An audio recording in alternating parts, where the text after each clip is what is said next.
è bellissima occasione per vedere lo sport dell'acqua, vedere questi bimbi stupendi, i quali nei nostri centri estivi, e specialmente quelli del CUS, si divertono, passano una giornata assieme, si conoscono e conoscono anche lo sport. Credo che il Presidente del CONI, sono occasioni molto importanti per rivalutare lo sport come momenti di aggregazione e di stare assieme e di divertirsi.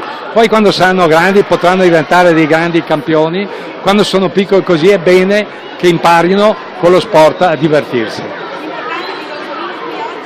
E l'importante è di avere un testimonial di questo livello, una testimonial che ha dato tanto allo sport italiano, allo sport del nuoto, ma che finito lo sport attivo è sempre presente alle manifestazioni per portare quei principi dello sport bello, dello sport divertente, dello sport che appassiona.